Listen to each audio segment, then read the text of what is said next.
Hello everyone, welcome to my channel NCERT unplug. और इस video में हम स्टार्ट करेंगे एक नया chapter number 2, electrostatic potential and capacitance. सबसे पहले हम इलेक्ट्रोस्टैटिक पोटेंशियल को समझेंगे और later part of the chapter में हम कैपेसिटर और कैपेसिटेंस की बात करेंगे। सबसे पहले हम बात करते हैं इलेक्ट्रोस्टैटिक पोटेंशियल की।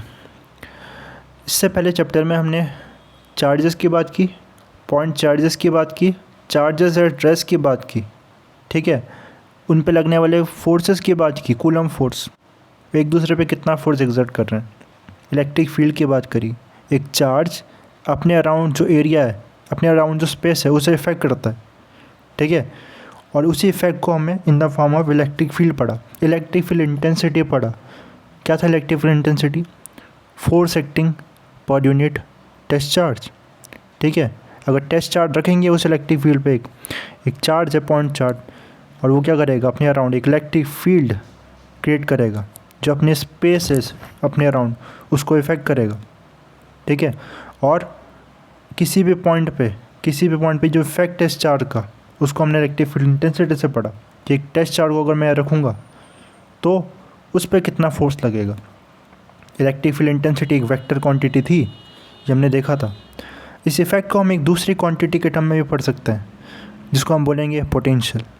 क्या है पोटेंशियल, इसके बारे में डिटेल में और बात करेंगे। तो स्टार्ट करते हैं फिर वीडियो से, इंट्रोडक्शन पैराग्राफ से, आर्टिकल 2.1 से, ठीक है। So in chapter number 6 and 8 class 11th the notion of potential energy was introduced when an external force does work in taking a body from a point to another against a force like spring force or gravitational force. That work gets stored as potential energy of the body. तो 11th class में आपने potential energy का concept ज़रूर पढ़ा होगा, okay. तो क्या करते हैं, जब हम एक बॉडी को, एग्जांपल लेता हूँ मैं ग्रेविटी का ना, ग्रेविटी के अगेंस्ट मैंने क्या किया, एक बॉडी है, एक वेट है, एक मास है, इसको मैं क्या करता हूँ, ग्रेविटेशन फोर्स नीचे की तरफ है, इसके अगेंस्ट मैं ऊपर ले जाता हूँ इसको, ठीक है, एक हाइट तक ले जाता हूँ। तो मुझे एक्सटर्नल फोर्स लगाना पड़ेगा, जो एक्सटर्नल फोर्स होगा, ठीक है। और यानी कि मुझे वर्क करना पड़ेगा अगेंस्ट द ग्रेविटी, ठीक है। और ये जो वर्क है, ये वर्क जो मैं अगेंस्ट द ग्रेविटी कर रहा हूँ, अगेंस्ट द ग्रेविटेशनल फोर्स कर रहा हूँ, ये as a potential energy store हो जाएगी इस बॉडी में, ठीक है।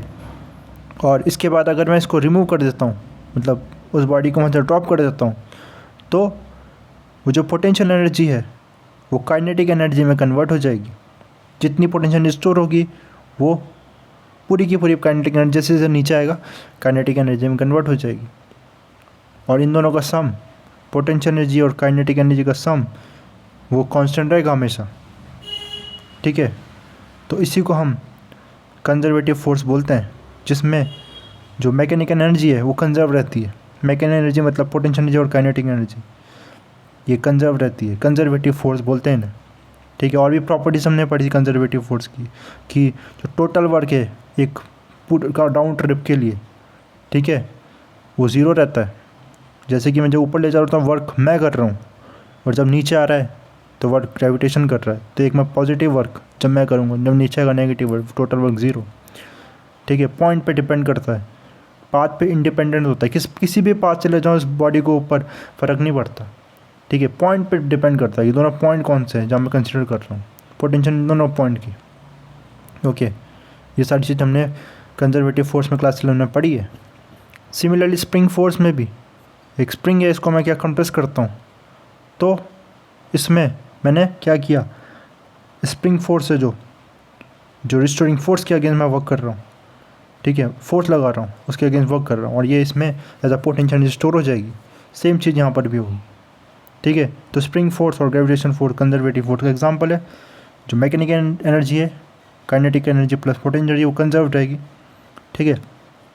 इसके बाद coulomb force between two, just a second, Coulomb force between two stationary charges is also a conservative force.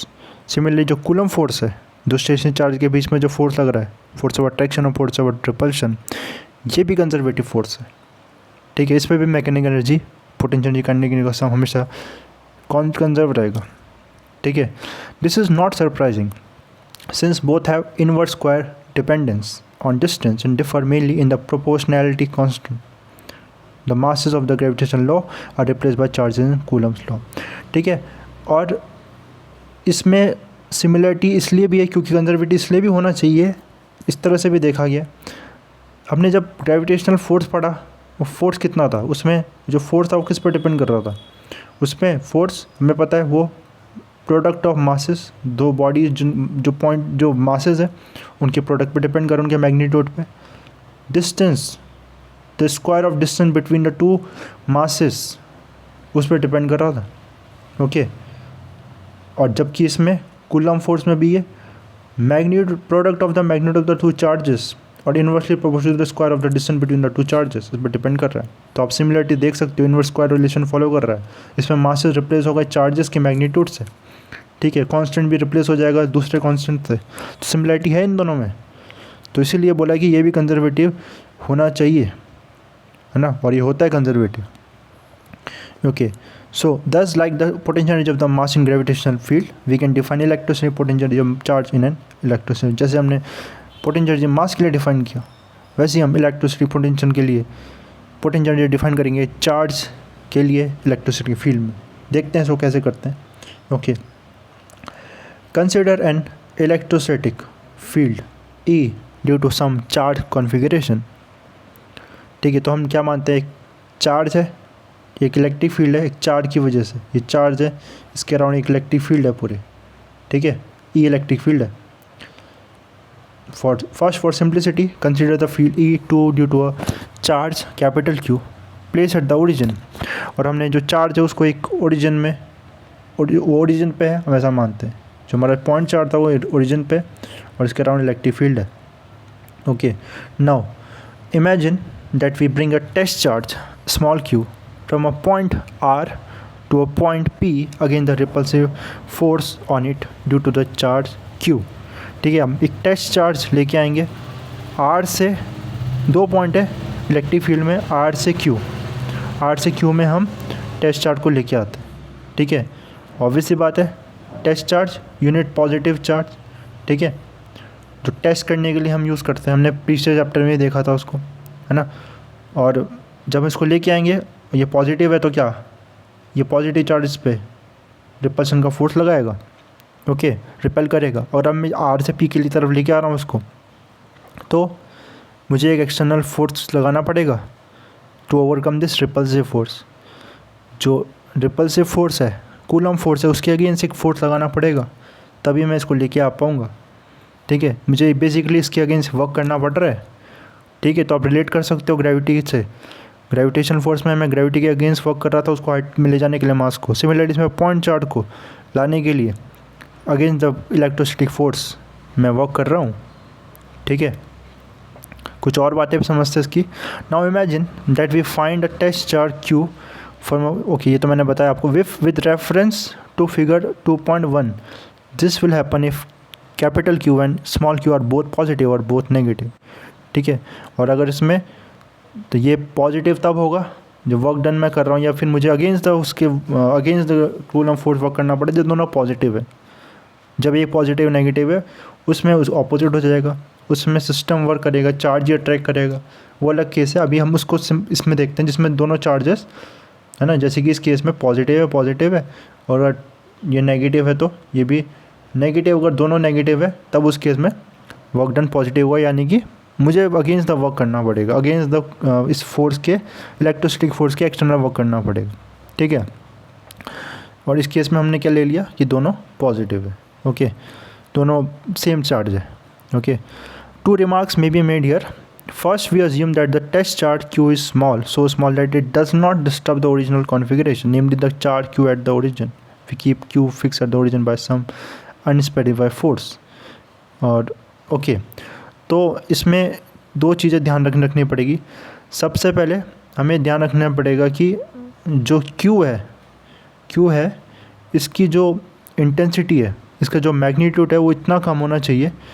ठीक है, ताकि क्या हो, ये इसको ना डिस्टर्ब कर दे, अगर इसका मैग्नीट्यूड ज़्यादा हो जाएगा, ठीक है, तो क्या होगा, ये इस पर फोर्स लगाएगा और इसको इसकी पोजीशन से डिस्प्लेस कर देगा। हम ऐसा नहीं चाहते, हम चाहते हैं कि ये इसकी पोजीशन फिक्स रहे, ठीक है, इसकी पोजीशन ओरिजिन पे रहे। तो हम मानेंगे कि इतना छोटा है टेस्ट चार्ज कि इसको डिस्टर्ब ना करे इसकी कॉन्फ़िगरेशन को, ठीक है।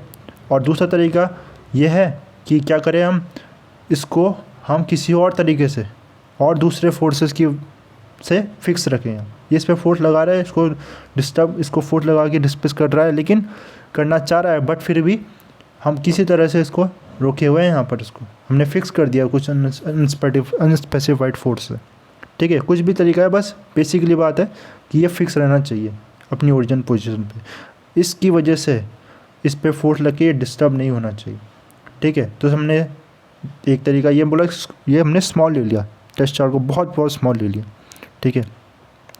इसके अलावा दूसरी चीज़ तो ध्यान रखनी है, second, in bringing the charge Q from R to P we apply an external force F external just enough to counter the repulsive electric force, ठीक है।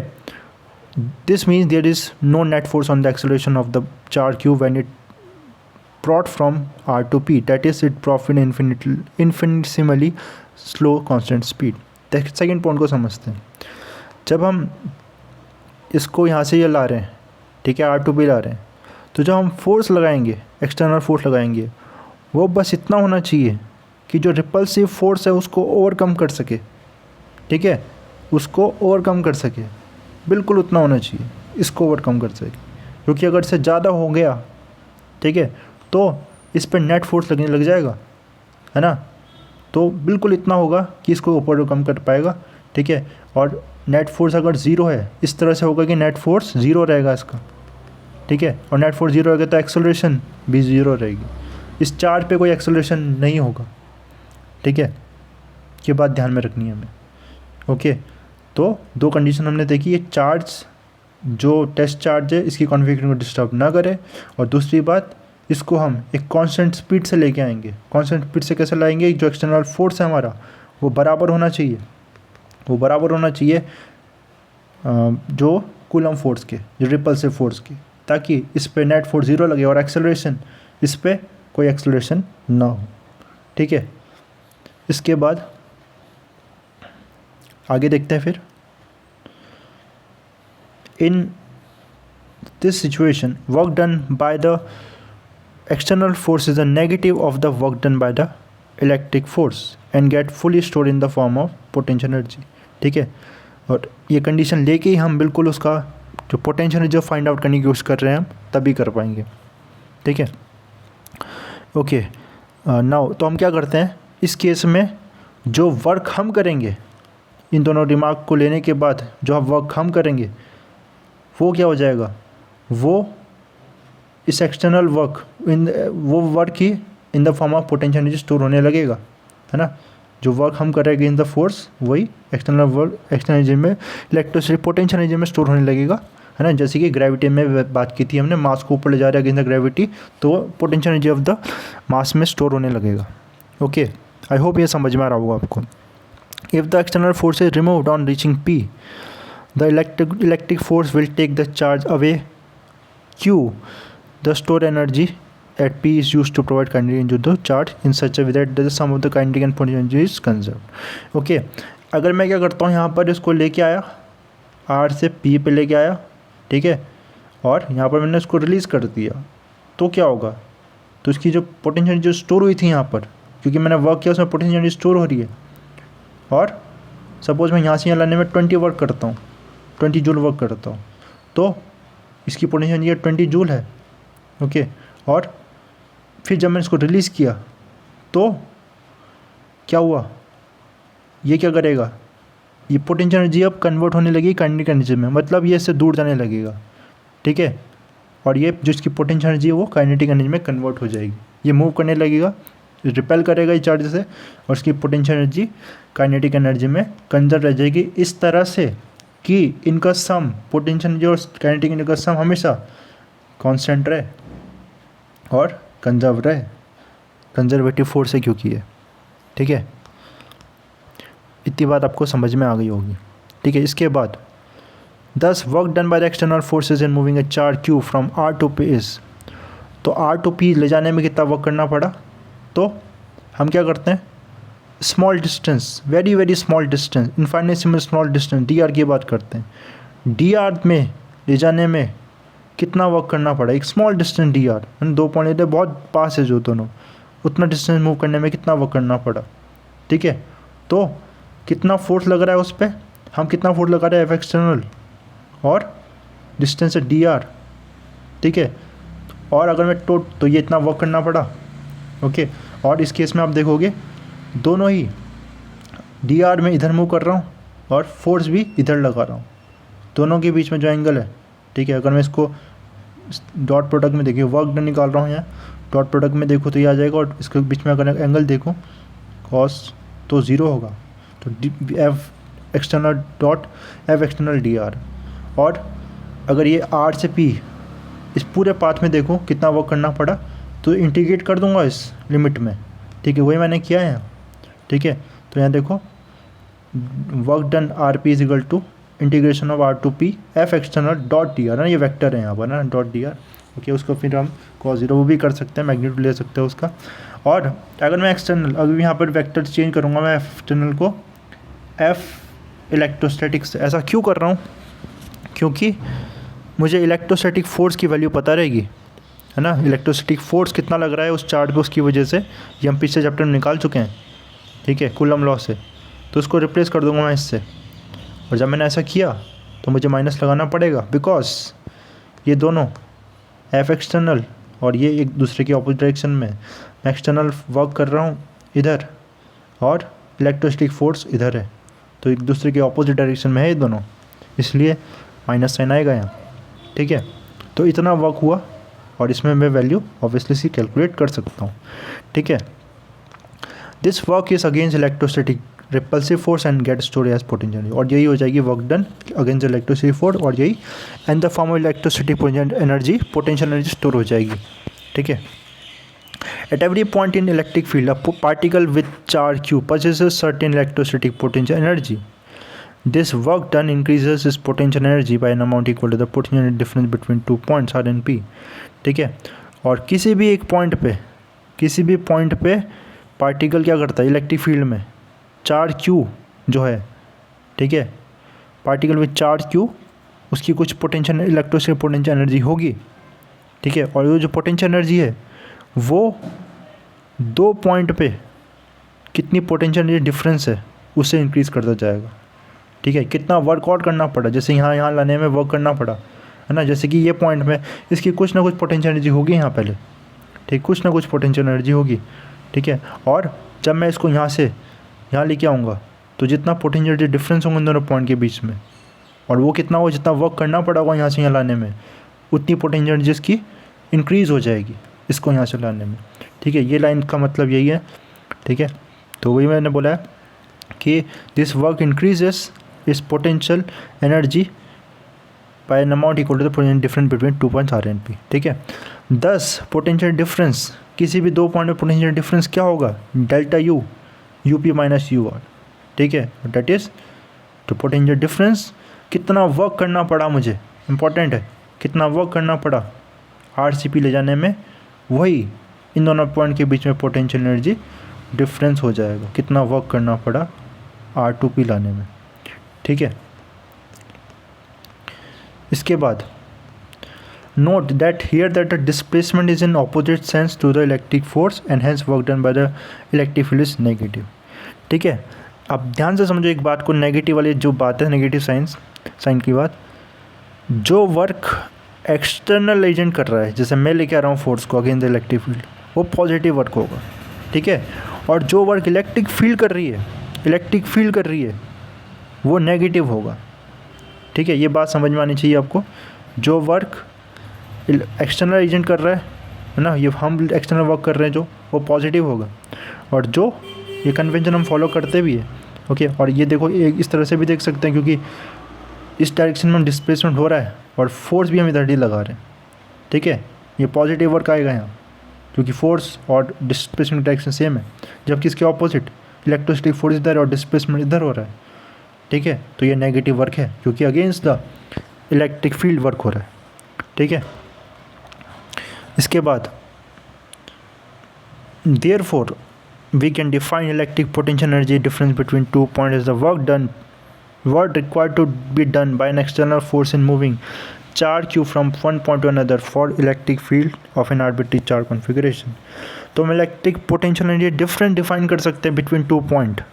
ठीक है, कितना होगा वो वर्क डन, एक्सटर्नल फोर्स कितना वर्क करेगा विद इन मूविंग चार्ज, लेकिन कैसे विद एक्सेलरेशन की, अगर एक्सेलरेट करेगा उसमें और चीज़ आ जाएगी, चार्ज को एक्सेलरेट करते हैं तो एनर्जी वो लूज़ करता है, इलेक्ट्रोडायनामिक्स की लॉ है ये।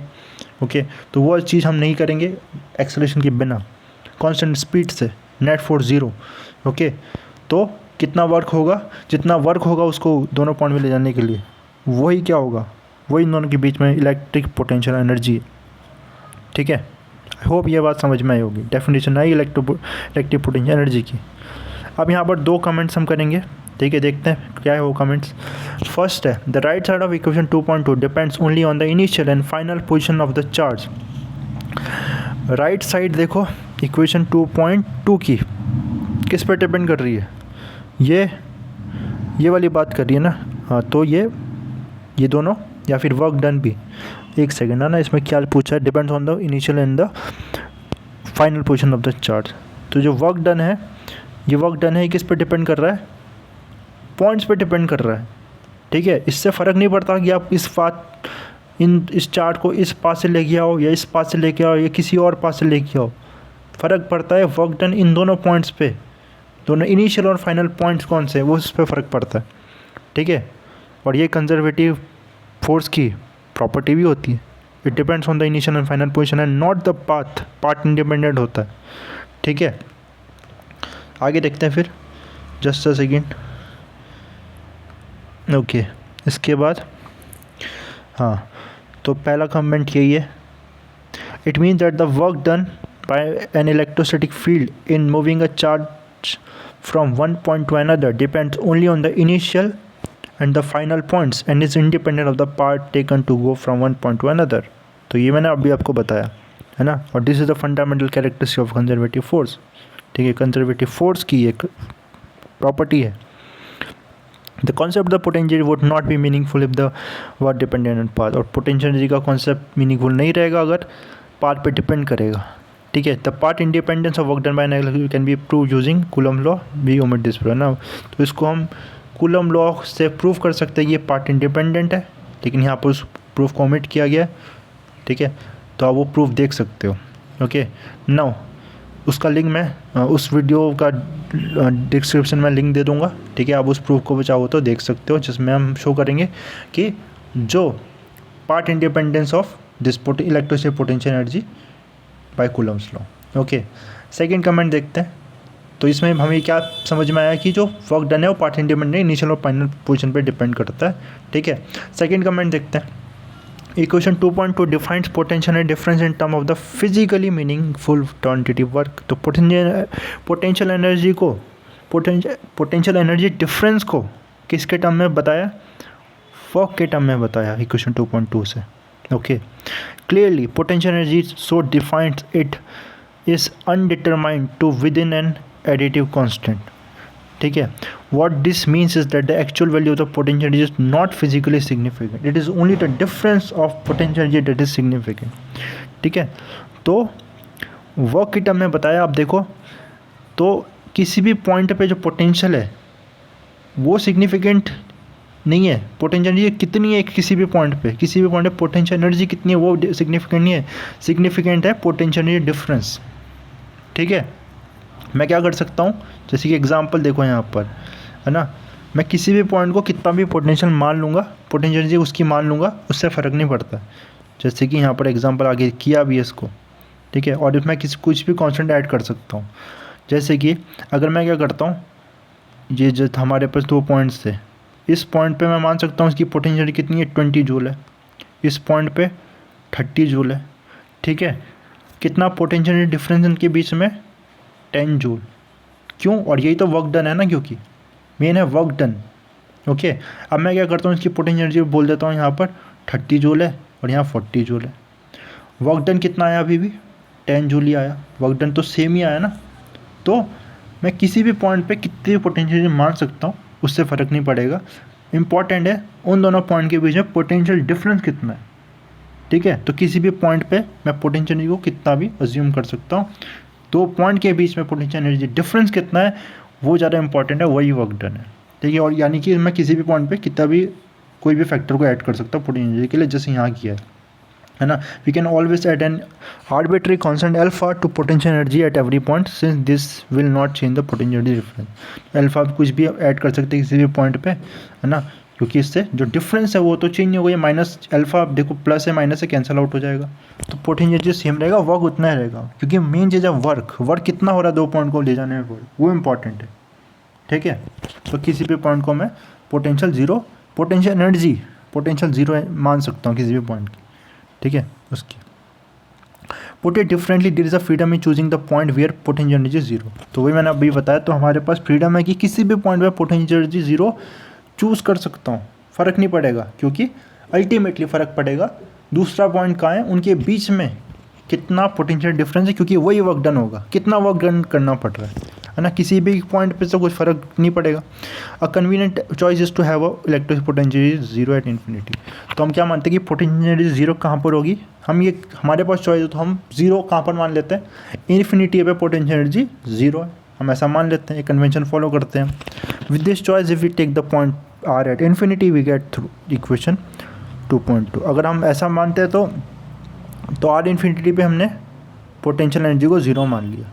तो ऐसा करने पे जो आर को मैं अगर इन्फिनिटी पे ले जाता हूँ आर पॉइंट को, ठीक है, जहाँ मैं ज़ीरो मान रहा हूँ, तो वर्क डन कितना हो जाएगा, चार्ज को इन्फिनिटी से पी पॉइंट में लाने के लिए potential energy eight P minus potential energy at infinity, और यही हो जाएगा इनका पी का पोटेंशियल, क्योंकि उस दूसरे पे तो जो पोटेंशियल है पी का पोटेंशियल एनर्जी, दूसरे पे तो क्या है ज़ीरो है ना। तो work done in bringing a charge from infinity to P point is the potential energy of the P point. P point का कितना पोटेंशियल हो गया इन्फिनिटी से पी पॉइंट लाने के लिए, माना क्या है हमने कि इन्फिनिटी पे पोटेंशियल एनर्जी ज़ीरो, ठीक है। आई होप कुछ सेंस बन रहा होगा इस बात का। Since the point P is arbitrary provides us with the definition of potential, और यहाँ से हम पोटेंशियल की डेफिनेशन बना सकते हैं, ठीक है। Potential of point Q at a point in the presence of electric field due to any charge configuration is the work done by the external force equal and opposite to the electric field in bringing the charge q from infinity to that point। तो किसी भी point पे electric field पे, electric field किसी charge configuration की वजह से किसी भी पॉइंट पे जो पोटेंशियल एनर्जी होगी एक चार्ज की किसी भी पॉइंट पे, वो कितनी होगी, वो कितना वर्क करना पड़ रहा है हमें, एक एक्सटर्नल कितना वर्क करेगा एक एक्सटर्नल एजेंट उस चार्ज को इन्फिनिटी से उस पॉइंट पे लाने के लिए, वही उस चार्ज की उस पॉइंट पे पोटेंशियल एनर्जी होगी। इन्फिनिटी पे हमने ज़ीरो माने पोटेंशियल, वर्क डन इंपॉर्टेंट है, कितना वर्क हुआ है दो पॉइंट के बीच में, ठीक है। आई होप कुछ सेंस बनेगा इस बात, बन रहा होगा किस बात का, ठीक है। तो इतना समझने के बाद हम नेक्स्ट पैराग्राफ में फिर 2.2 इलेक्ट्रोस्टैटिक पोटेंशियल की बात करेंगे, ठीक है। अगर ये समझ में आया तो नेक्स्ट पैराग्राफ में ज़्यादा प्रॉब्लम नहीं होगी, ठीक है। मिलते हैं नेक्स्ट वीडियो में। Thanks for watching. चैनल को लाइक शेयर और सब्सक्राइब कर देना।